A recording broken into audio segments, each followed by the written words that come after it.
할렐루야.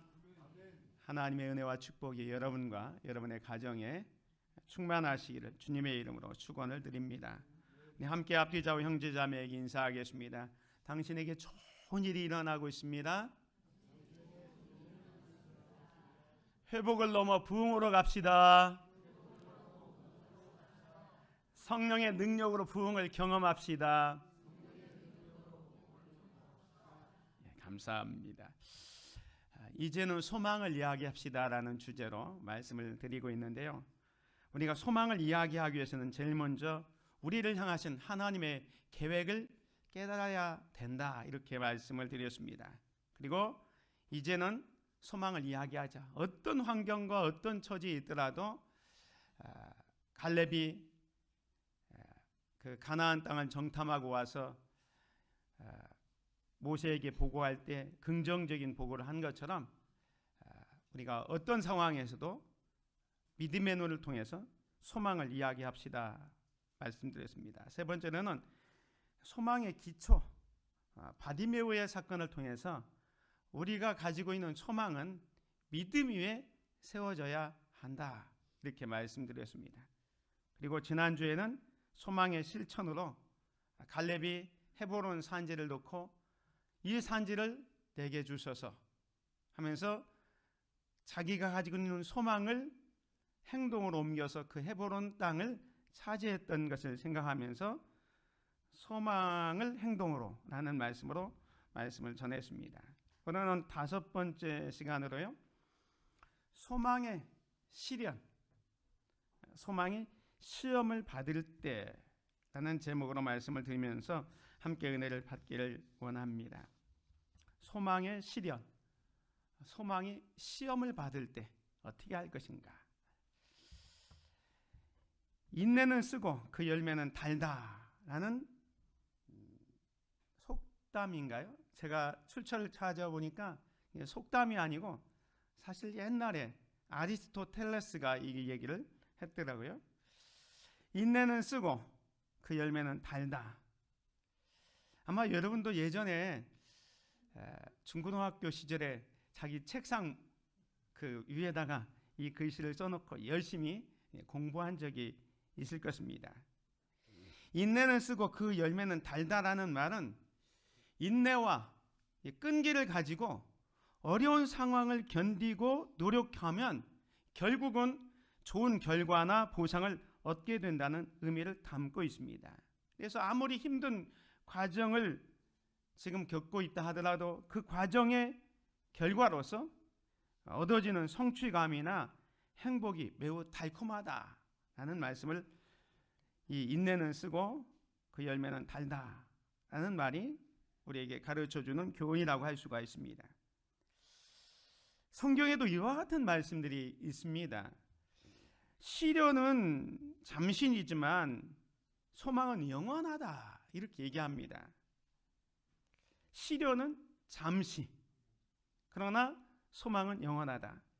오늘 베드로전서 1장 6절에 이렇게 말씀합니다. 그러므로 너희가 이제 여러 가지 시험으로 말미암아 잠깐 근심하게 되지 않을 수 없으나 오히려 크게 기뻐하는도다.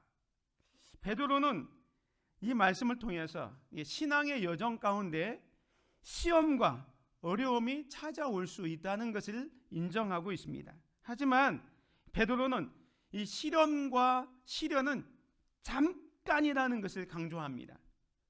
궁극적으로는 우리에게 기쁨의 이유가 있음을 말씀하고 있습니다. 고난이 올 때 우리는 때때로 낙심하고 근심합니다.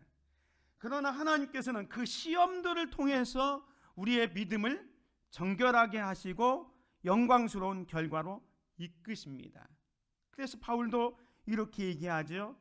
우리가 잠시 받는 환난에 경한 것이 지극히 크고 영원한 영광에 중한 것을 우리에게 이루게 함이니.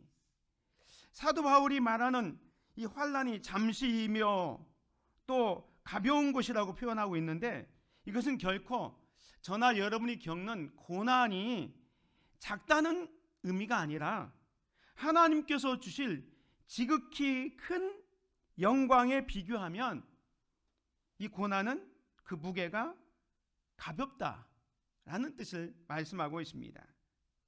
우리에게는 지금의 고난이 정말로 버겁고 무겁게 느껴질 수 있지만 하나님께서 준비하신 영원한 상급과 비교할 때 그것은 순간의 과정에 불과합니다. 18절에도 계속해서 보면 우리가 주목하는 것은 보이는 것이 아니요 보이지 않는 것이니 보이는 것은 잠깐이요 보이지 않는 것은 영원함이니라 말씀합니다. 세상에서 보이는 것은 모두가 잠깐입니다. 따라서 보이지 않는 하나님의 나라와 약속이 영원하다는 것을 우리가 기억해야 합니다. 오늘 저와 여러분의 시선이 현재의 고난에 집중하지 말고 하나님께서 예비하신 영원한 영광을 바라보아야 합니다. 사랑하는 성도 여러분, 지금 여러분이 겪고 있는 시련이 무엇입니까? 그 시련이 여러분을 무너뜨리는 것이 아니라 오히려 하나님께서 더 크고 영원한 것을 이루기 위한 과정임을 믿으시기 바랍니다. 눈앞의 현실이 아니라 영원한 하나님 나라를 바라보며 살아갑시다. 우리가 겪는 고난과 시련은 잠깐입니다. 고난 뒤에 영광의 축복이 있습니다. 우리가 삶의 여러 가지 시험을 만날 때 그것을 영원한 것이 아니라 잠깐의 과정으로 바라볼 수 있어야 합니다. 하나님께서 그 안에서 우리의 믿음을 연단하시고 더 큰 기쁨으로 나아가게 하신다는 사실을 기억하면서 현재의 고난과 역경을 인내하시기를 주님의 이름으로 축원을 드립니다. 그 시련을 통해서 사실은 우리의 믿음이 연단됩니다.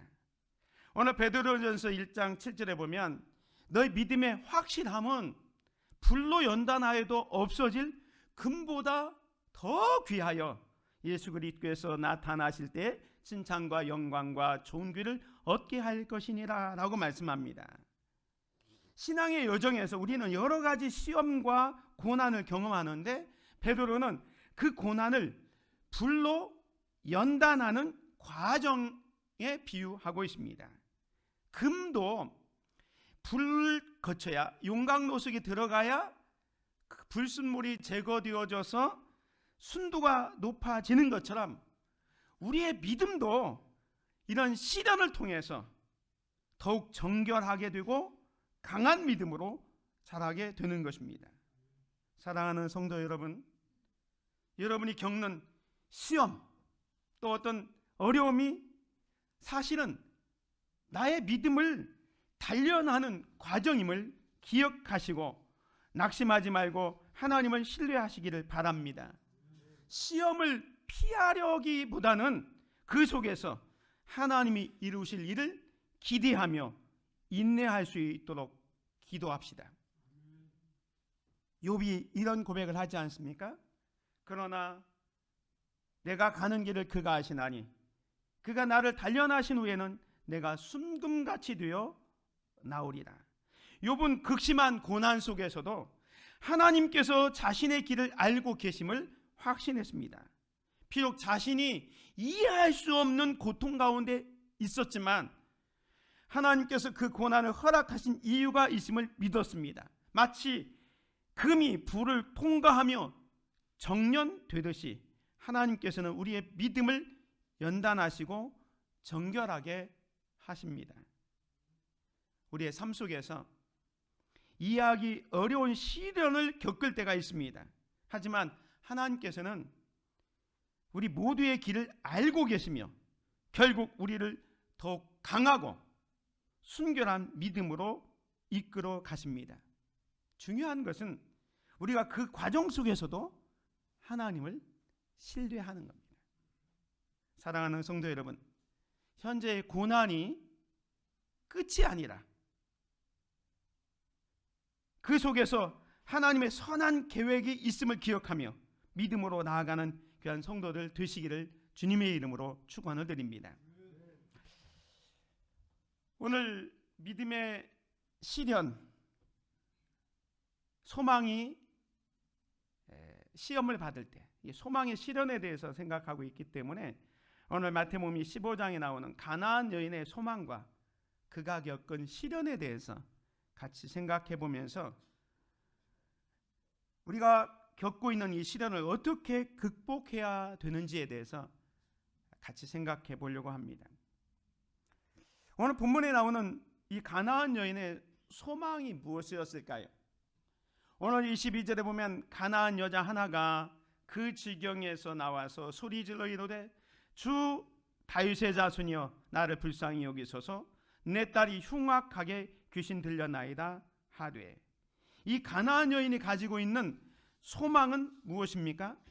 지금 딸이 귀신이 들린 거예요. 그래서 그 딸을 고치는 것이 이 가나안 여인의 가장 큰 소망이면서 소원이었습니다.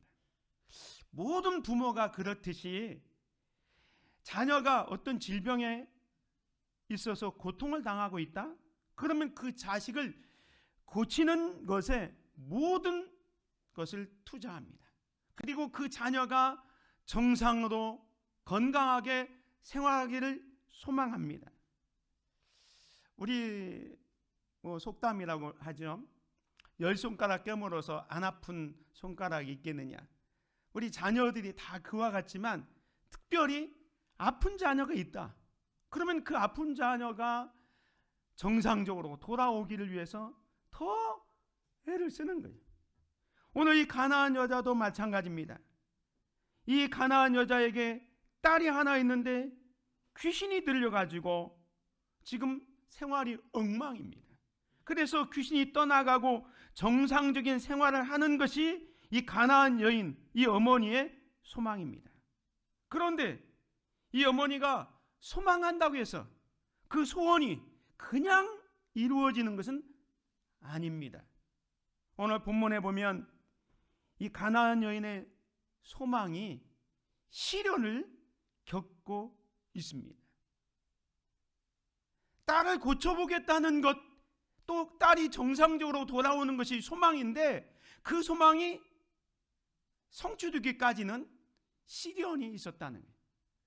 그 시련 가운데 첫 번째 시련은 뭐냐면 절망적인 상황입니다. 오늘 본문에 보면 예수께서 거기서 나가사 두루와 시돈 지방으로 들어가시니 가나안 여자 하나가 그 지경에서 나와서 소리질러 이르되 주 다윗의 자손이여 나를 불쌍히 여기소서 내 딸이 흉악하게 귀신 들려나이다 하되, 예수님께서 두루와 시돈 지방으로 가셨습니다. 이 두루와 시돈 지방은 갈릴리에서 저 북쪽으로 해변가에, 지중 해변가에 있습니다. 이방인 땅입니다. 예수님께서 이방의 땅 두루와 시돈 지방에 가셨습니다. 그런데 이 가나안 여자, 다른 성경에는 수로보니게 여인이라고 하는데 이 가나안도 이방인입니다. 수로보니게 이방 여인입니다. 이 가나안 여자가 지금 자기의 소원, 딸을 고쳐보겠다는 그 소원을 가지고 예수님께 가고 싶은 거예요. 근데 그 당시의 문화적 배경은 이방인 여자가 유대인 남자를 만나는 것은 이건 정말로 천지개벽을 이루는 것과 같은 거예요. 이방인 남자도 아니고 여자가 유대인 남자를 만나는 것, 이거 쉽지 않은 거예요. 그런 상황에다가 또 자기 딸이 지금 귀신 들린 이런 상황 속에 있습니다. 아무리 소망하는 것이 있다 하더라도 지금 내가 예수님께 가기가 너무 벅찬 거예요. 나는 이방인이면서 여자이고 예수님은 유대인이면서 남자입니다. 우리가 인생을 살면서 이런 절망적인 상황을 만날 때가 있습니다. 내 어려움을 극복하고 내 문제를 해결하고 싶은데 내가 출신이 흙수저로 태어났기 때문에 내가 어떻게 도달할 수 없는 그런 절망에 빠질 수도 있습니다. 사랑하는 성도 여러분, 지금 여러분을 힘들게 하는 상황이 무엇입니까? 사람에 따라서는 출신 배경, 또 학벌, 신분, 경제적 상황이 우리를 위축시킬 수 있습니다. 그러나 모든 상황을 뛰어넘어서 소망을 가지고 예수님께 나아가는 것이 더 중요합니다. 오늘 본문의 이 가나안 여인은 자기의 소망, 딸의 질병을 고치기 위한 그 소망이 있었기 때문에 그 당시에 문화적으로 자기는 이방인이고 여성임에도 불구하고 유대인 남자 예수님을 만나는 것을 주저하지 않습니다.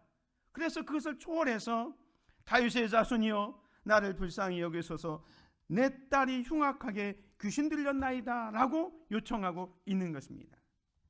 사실 예수님은요 차별하지 않아요. 빈부격차, 남녀 요소를 차별하지 않아요. 성경은 이렇게 얘기합니다. 사도행전 10장에 보면 베드로가 이방인 고넬료를 만나서 그 이방인 고넬료가 성령 충만한 것을 보면서 그때 베드로가 깨닫는 말씀이 이겁니다. 베드로가 입을 열어 말하되 내가 참으로 하나님은 사람의 외모를 보지 아니하시고 각 나라 중 하나님을 경외하며 의를 행하는 사람은 다 받으시는 줄 깨달았도다. 처음에 베드로도 이방인 고넬료의 집에 가서 말씀을 전하는 것을 꺼렸습니다. 왜? 자기는 유대인인데 이방인에게 하나님의 은혜가 임할 것 같지 않아서 거부했지만 하나님의 음성을 듣고 가서 말씀을 전할 때 고넬료와 그 가정이 성령을 받는 것을 통해서 야, 하나님은 정말로 외모를 보지 않고 중심을 보시는 분이구나라는 것을 깨달았다는 거예요. 갈라디아서 3장 28절에도 보면 너희는 유대인이나 헬라인이나 종이나 자유인이나 남자나 여자나 다 그리스도 예수 안에서 뭐라고요? 하나이니라. 사랑하는 성도 여러분, 우리 주님은요 빈부귀천, 남녀노소를 가리지 않고 공평하게 대우하십니다. 지금 여러분의 핸디캡이 무엇입니까? 그것 때문에 여러분의 소망, 여러분 문제 해결을 얻기 위하여 예수님 앞에 나아가야 되는데 나는 이것 때문에 못 간다, 나는 이것 때문에 예수님을 만날 수 없다, 그건 핑계에 불과합니다. 우리가 전도하다 보면 예수 믿고 구원받으세요 하면 나는 죄인이기 때문에 못 간다, 죄인이기 때문에 더 예수님 만나야 되죠. 내가 아직 담배를 못 끊었기 때문에 괜찮습니다. 주님은 차별하지 않고 우리를 다 받아주십니다. 여러분의 그 상황에 문제가 있다면 그것을 뛰어넘어서 주님을 향해서 나올 수 있기를 주님의 이름으로 축원을 드립니다. 이 여인이 자기의 지금 절망적인 상황을 뛰어넘어서 예수님 앞에 나왔는데 두 번째 시련이 앞에 있습니다. 다윗의 자손 예수여 나를 불쌍히 여겨달라고 외치고 있는데 두 번째 시련은 예수님이 한 말씀도 대답하지 않는 겁니다. 23절에 보면 예수는 한 말씀도 대답하지 아니하시니 제자들이 와서 청하여 말하되 그 여자가 우리 뒤에서 소리 지르오니 그를 보내소서. 예수님이 한 말씀도 하지 않는 거예요. 침묵 속에서 자기가 거절당한 느낌을 받았을 겁니다. 그러나 그녀는 포기하지 않았습니다. 사랑하는 성도 여러분, 여러분이 어떻게 해서 예수님 앞에 와서 자기의 소망을 얘기하고 기도합니다. 그런데 내가 열심히 기도했는데 기도의 응답이 늦어질 때가 있어요. 예수님이 침묵할 때가 있다는 거예요. 그렇지만 그 침묵이 곧 거절은 아닙니다. 하나님은 기다리시는 거예요. 하나님의 가장 적합한 때 가장 귀한 것을 주시기 위해서, 아니면 이 시련을 통해서 믿음이 더 연단되기를 위해서 지금 침묵하고 있다는 사실을 기억하시기 바랍니다. 의인은 넘어져도 다시 일어섭니다. 믿음으로 더욱 하나님을 붙잡을 수 있는 저와 여러분이 되시기를 주의 이름으로 축원을 드립니다. 세 번째 시련, 제자들의 방해입니다. 이 여자가 다윗의 자손이여 나를 불쌍히 여겨달라고 하니까 이 제자들이 시끄러운 거예요. 그래서 제자들이 와서 청하여 말하되 여자가 우리 뒤에서 소리 지르니 빨리 보냅시다. 지난번에도 말씀드렸지만 맹인 바디메오가 다윗의 자손이여 나를 불쌍히 여겨달라고 했지만 다른 사람이 많이 꾸짖었을 때 더욱 크게 소리 질렀다고 그랬습니다. 신앙생활 하다 보면 사람들로부터 상처를 받을 수 있습니다. 그러나 우리는 다른 사람의 반응에 흔들려서는 안 됩니다. 우리 성도는 사람들의 말이 아니라 하나님의 말씀을 붙들고 다시 일어나야 될 줄 믿습니다. 네 번째 시험이 있습니다. 예수님은 아예 이 여인에게 모욕적인 말씀을 하십니다. 24절에 보면 예수께서 대답하여 이르시되 나는 이스라엘 집에 잃어버린 양 외에는 다른 데로 보내심을 받지 아니하였노라 하시니 여자가 와서 예수께 절하며 이르되 주여 저를 도우소서. 대답하여 이르되 자녀의 떡을 취하여 개들에게 던짐이 마땅하지 아니하니라. 예수님께서 이 여인에게 상당히 모욕적인 얘기를 합니다. 제자들이 예수님 이 여자가 너무 떠드니까 빨리 어떻게 예수님 고쳐주셔서 보내면 좋겠습니다 할 때 예수님이 말씀합니다. 나는 이스라엘 집에 잃어버린 양 외에는 다른 데로 보내심을 받지 않았다. 나는 이스라엘 백성들에게 은혜를 주지 저렇게 이방 여인에게는 내가 은혜를 베풀지 못하겠다는 말씀을 하시는 거예요. 그런데 이 이방 여인, 가나안 여인은 계속해서 예수께 절하며 이르되 주여 저를 도와달라고 요청하는데 예수님 한 말씀 더 하십니다. 자녀의 떡을 취하여 개들에게 던짐이 마땅하지 아니하니라. 이 자녀는 이스라엘 백성들을 의미하고 개는 이방인을 의미합니다. 나는 이스라엘 백성들을 위해서 은혜를 주기 위하여 왔지 저 이방인, 그 당시 이방인들은 개 취급당했거든요. 마치 이 여인이 지금 개 취급을 당하고 있는 거예요. 자녀의 떡을 취하여 개들에게 던짐이 마땅하지 아니하니라 라고 이야기를 합니다. 이 여인은 얼마나 자존심이 상했겠습니까? 여러분 같으면 어떻게 하겠어요? 어떻게 해서 정말로 많은 시련과 장애물을 극복하고 예수님 앞에 왔는데 예수님은 기껏 한다는 말씀이 나는 너 같은 사람을 위해서 온 게 아니다. 이스라엘 백성들을 위해서 온 거야. 자녀의 떡을 취해서 개들에게 주는 것은 마땅하지 않다 했을 때 우리 같으면 여기만 길이 있습니까? 알았습니다. 딴 데 찾아갈 수 있잖아요. 근데 27절에 보면 여자가 이르되 주여 올소이다마는 개들도 제 주인의 상에서 떨어지는 부스러기를 먹나이다 하면서 그 부스러기라도 좋겠다 하면서 이런 시련을 극복하고 있습니다. 성경에는 이렇게 시련이 많이 있지만 그 시련을 극복한 사람들이 많이 있습니다. 첫 번째 사람은 아까도 얘기했지만 욥입니다. 욥은 하루아침에 재산과 자녀를 다 잃어버렸잖아요. 그리고 건강도 잃어버렸습니다. 거기다 부인은 차라리 하나님 원망하고 죽으십시오라고 이야기합니다. 친구들이 찾아와서 네가 죄가 있기 때문에 이런 고난을 당하지 하면서 비난합니다. 사회적으로 냉대를 당합니다. 그리고 하나님도 침묵하고 있습니다. 그런데 이 욥은 이런 모든 시련을 다 극복한 후에 정말로 하나님의 더 큰 놀라운 축복을 받은 것을 우리는 기억할 수 있습니다. 요셉도 마찬가지입니다. 요셉이 꿈을 꿨기 때문에 형들의 질투와 배신을 받아서 애굽으로 인신매매가 돼서 팔려가지 않습니까? 근데 그 보디발의 집에서 열심히 일하는데 이 보디발의 아내가 유혹하고 그것 때문에 성폭행범으로 몰려가지고 억울하게 감옥살이를 합니다. 그럼에도 불구하고 그 감옥에서 하나님 중심으로 살아가면서 하나님께서 주신 지혜로 술 맡은 관원의 꿈을 해석해 줬는데 이 술 맡은 관원은 그 꿈을 해석해 주고 받았을 때는 내가 너를 기억해서 석방시켜 주겠다 하는데 또 잊어버려서 한 2년 동안 정말로 고생을 하잖아요. 이런 시련의 과정들을 다 겪었지만 하나님께서 때가 되니까 요셉을 30세에 애굽의 총리로 삼아 주셨던 것을 보게 됩니다. 다윗도 마찬가지입니다. 다윗도 어렸을 때 기름 부음 받아서 정말로 승승장구할 것 같았는데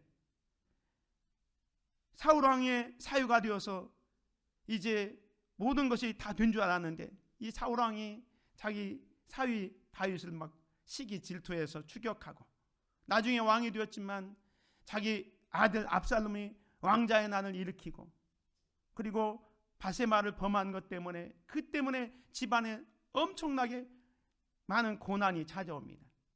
그리고 많은 전쟁과 내전으로 고통을 받고 있습니다. 또 왕으로서 그 시련과 스트레스가 얼마나 많았겠습니까? 근데 이 모든 시련들을 다 극복했기 때문에 성경은 다윗을 하나님의 마음에 합한 사람이라 유대인들이 가장 존경하는 왕 다윗을 뽑고 있습니다. 시련을 극복했기 때문에 하나님의 인정을 받고 축복을 받은 겁니다.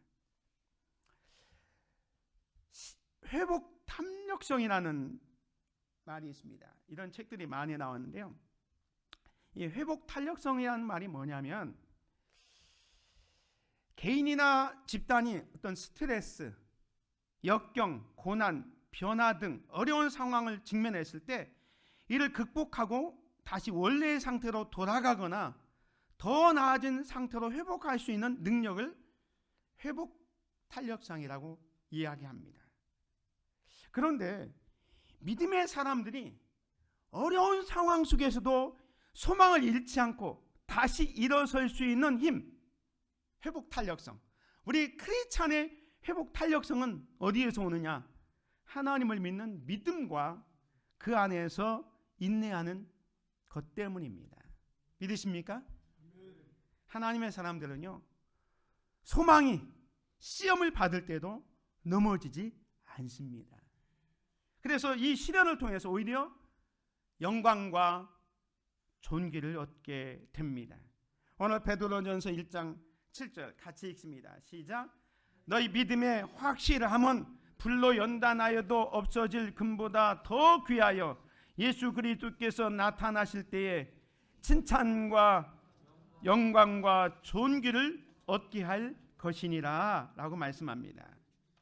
시련을 다 극복하면 그것으로 끝나는 게 아니라 여기 보면 예수 그리스도께서 나타나실 때에 칭찬과 영광과 존귀를 얻게 될 것이다 라고 말씀하고 있습니다. 오늘 마태복음 15장에 나오는 이 가나안 여인이 첫 번째 시련부터 네 번째 시련까지 다 극복했을 때에 어떤 결과가 있느냐면 이 여인에게 예수님께서 이렇게 말씀합니다. 이에 예수께서 대답하여 이르시되 여자여 내 믿음이 크도다 네 소원대로 되리라 하시니 그때로부터 그의 딸이 나으니라. 할렐루야. 이 가나안 여인의 소망이 무엇이었다고 했습니까? 자기 딸의 질병이 고쳐지는 것이 소망이었습니다. 그 소망 하나를 가지고 정말로 자기는 가나안 여인이지만 유대인 남자를 향해서 달려갔습니다. 처음에 예수님께서 침묵합니다. 제자들마저 방해가 됩니다.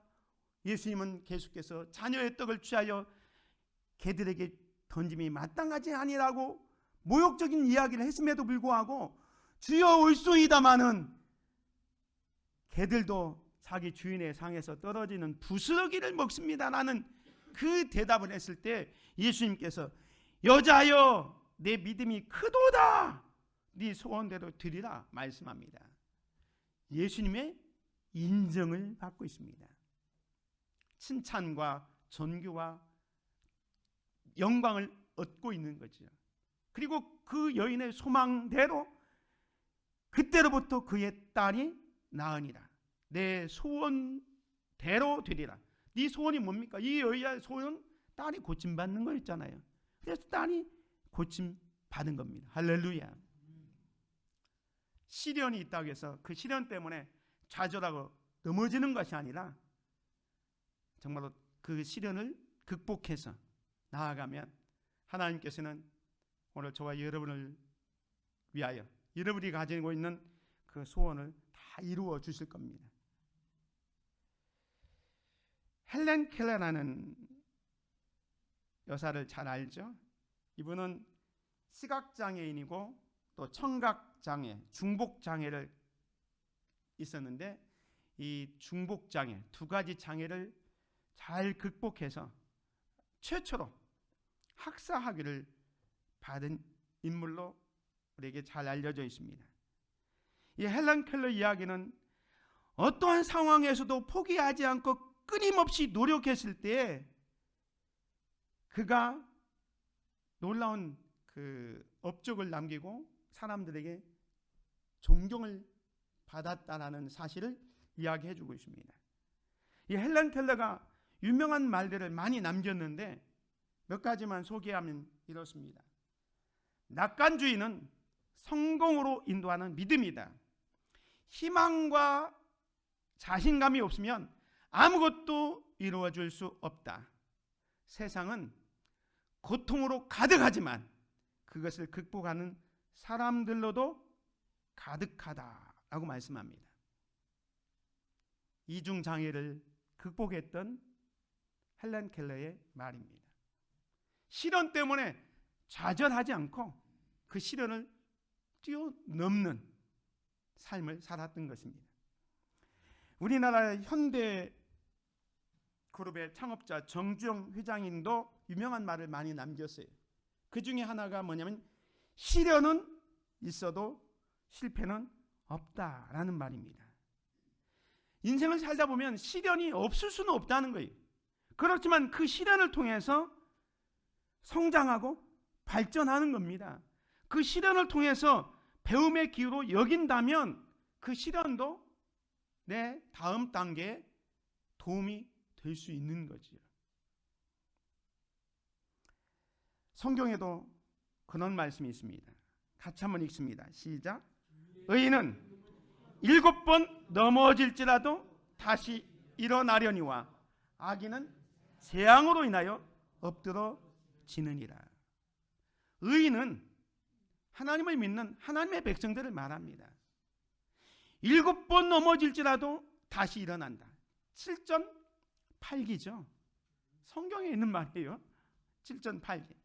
의인은 7번 넘어질지라도 다시 일어나지만 악인은 재앙으로 인하여 엎드러진다 그랬습니다.